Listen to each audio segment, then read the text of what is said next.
Alright, welcome back everyone.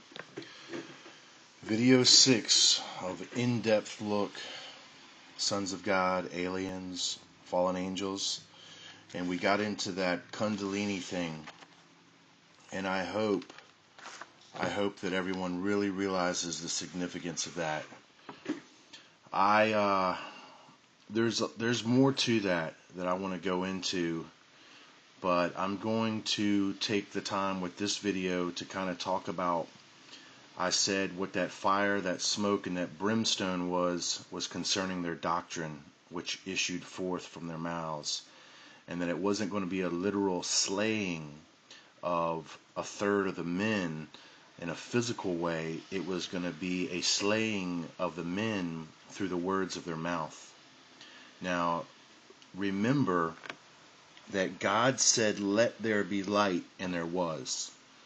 So, as we know, that Christ creates with his word, okay, with the word of his mouth. And if you check Revelation, you will find that they will also be smitten with this very same word. All right? So as you got to remember, I told you, these beings are spiritual beings. They're not rebelling against what they are, the way of the Spirit.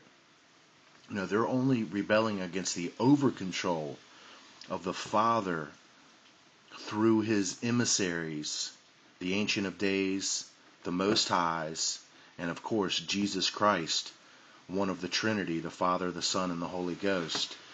They're rebelling against that. They're rebelling against that management, okay? That celestial super universe management, and that's what they're rebelling against. It's an intriguing story. It really is. You could not imagine the strife. You can look at our world and get a small glimpse of it, but so much of it has still been hidden from you historically. You really still have no idea the implications that this has had on our world and 37 others. Okay. Right now we're going to talk about that message, that doctrine. And I want you to understand, well, before we do that, I'd like to actually read something to you that has something directly to do with still the Kundalini. Okay, and I apologize.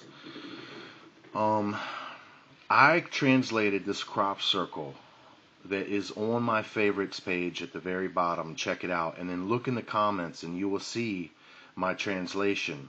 Okay? On my page, when I've got this on my channel and I gave the translation, I actually omitted one of the lines, and it's actually the most important line in there. But if you go to the comments on the original translation that I did on the comments page of that crop circle, you'll see that that line is there. Okay? So it's not something I've just stuck in there to accommodate me. What I'd like to say is that I did not make this comparison with the Kundalini and the locust coming out of the earth at this time. This is just something that has just recently come to me. Okay, within probably a day of me doing the video, to tell you the truth. So that's what's weird, is that you have to listen to the translation of this crop circle again, my friends. And I'm going to go ahead and read it here. For anybody that hasn't seen it, go check my page. But it's going to be missing one line, unfortunately. So if you want to read it as it was taking place, go to my favorites page and look under at the very bottom, and you'll see that serpent crop circle. Pull it up and then look for the comments, one of the ones, and there I'll be. So here I am. I'm going to read this, and as I read this, I want you to think about the total description that I gave you of the Kundalini rising. We have toiled throughout the countless ages to rise the serpent of chaos from the eternal abyss, to penetrate with destruction the cosmic womb, bringing into final being the new world order, the age of Horus. Unreal. Unreal. Unreal. Now, I am just amazed of how I was led into all of this, and even Now, these aren't my own words. These are the translation from the crop circle. This is me translating that crop circle. And as I stated before, I am no crop circle translator, okay? But what I am is highly educated on ancient history. I'm highly educated on scriptural works. I am highly educated, self-educated on all of this information. I really, really am. I've spent over 30 years studying this, okay? And there's just some other things about me, too, that are a little different. Let's just put it that way. All right, so that's incredible. What you want to see here is that there is a mirroring. Remember the micro and the macro. All right? This is that macro of that Kundalini effect. You have to understand something. This occult thing, you would not believe how intense and how thorough they are. I'm going to say something to you right now that I'm not sure if I've said to you yet. This is my own definition for geometry, okay? Geometry is the physical representation of hidden energy manifestation or unseen energy manifestation. So when you see this line, when you see this symbol here, okay, that's a geometric symbol that is revealing to you the routes of energy, okay? The symmetrical routes of energy. Think about the geometry that would go into the understanding of the magnetic field that is around encompassing the human body, okay? It's a field of energy that you can't see, but using geometry you can calculate it and give it a physical form. So geometry has been paraded before our eyes all of our life, but it has a totally different meaning that they've never given to you. And I'm giving you that meaning. Geometry is the physical representation of that hidden or unseen energy manifestation. Okay? So the crop circles, in a sense, have geometry, if you will, that can be deciphered. They have pictographic symbols that can be deciphered. They have numerology that can be deciphered. They have a lot of ways in which they can be viewed, and on each level they reveal different parts of the message. So, unreal that crop circle is revealing a sort of cosmic kundalini that is taking place. If you look at the crop circle, when you see that small circle or the large circle that the serpent's coming out of, that's the abyss. Okay, that's the abyss. But remember, this is the esoteric translation that I offered. It also had an astronomical, which had everything to do with our passage through the ecliptic of the Milky Way. Okay, and which, as I told you, is that cosmic lineup. So it was deep. It's the deepest crop circle I've ever seen in my life. And I'm sure there's still more to it. So I want to kind of get on right now with this message, which is their doctrine, okay? Their original lie, and you're already all familiar with it, okay? You really are. If you've listened to any of the Galactic Fed videos, you will constantly hear, along the lines of them respecting our free will, you're going to constantly hear the fact that we are gods. All we've got to do is raise our vibration, and we are gods. Now, I told you about the vibration thing. The vibration thing really is faith. That's what faith is. Faith is a vibratory resonance that permeates the entire body. Okay, so when you are concrete in what you believe, unshakable and unmovable, that is that vibratory resonance. So it's not something that you have to achieve like they would make you believe that you do. It's something that automatically happens when you have faith. You get me? All right, so the original lie that they're giving us is this. This is going to be Genesis chapter 3, verse 5, and you're all familiar with it. This is the serpent trying to beguile Eve. For God doth know that in the day ye eat thereof, then your eyes shall be opened, and ye shall be as gods, knowing good and evil. There it is. That is the original lie. And that's exactly what they're still telling us to this day. If you listen to their messages, that is what they say, that we are gods. It is the original lie. They haven't even changed it. They haven't even changed it. They think that we're fools.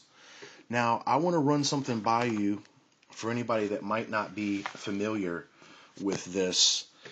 The Galactic Federation of Light, for anybody that's not familiar, is a group of confederated alien planets, which I revealed to you as the Luciferian Coalition, okay, which is coming to our world for this final confrontation, if you will. But you have to keep in mind that they are already here on this world.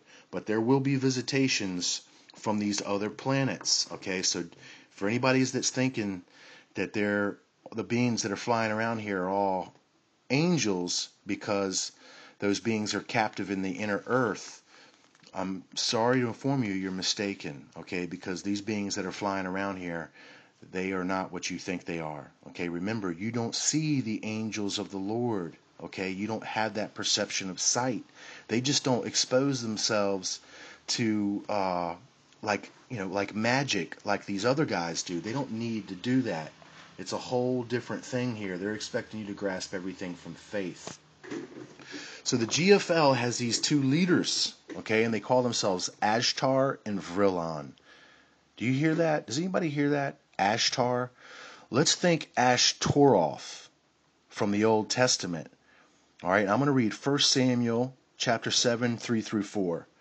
And Samuel spake unto all the house of Israel, saying, If ye do return unto the Lord with all your hearts, then put away the strange gods and Ashtoroth from among you, and prepare your hearts unto the Lord, and serve him only. Did you hear that? All right, there's about 8 to 10 verses concerning this Ashtoroth, okay, in the Bible. Look up in your concordance. I don't have time to give them all to you right now. But I want you to see a key here. Do you realize that it's stating here in the Hebrew Bible that they have served Ashtaroth before? That's a key. That's a puzzle piece, my friend. That's a major, major key. It's a part of this hidden information that I want to bring to you. All right, so you see that this Ashtaroth is already in our history presenting himself as our gods. Wow. Okay? And this guy, this being, is here again. The same old lie that we are gods, offering the fact that none is beside us, meaning that there is no Father. And he hasn't even changed his name. Unreal. They think we're fools. The next would be his associate, Villon. Vrillon. All right, let me walk you through this connection because it's unreal. I want you to Google the Vril Society, okay? And it has everything to do with Nazis, all right? So here's some of the key points for you to look at in the Vril Society. They are associated with one Sir Edward Bauer, who wrote a book in 1871 called The Power of the Coming Race, talking about a race of Nordic-like beings coming out of the inner earth. Go figure. Their emblem is the black sun. That's a big key, my friends. That's a whole nother video. Their motto is not all good comes from above. Remember the symbol. Remember the symbol, my friends. And so too below. They are famous for channeling messages from the Aldebaran solar system, and then they state that the Vril was an energy that was permeating all things, kind of like the Force from Star Wars.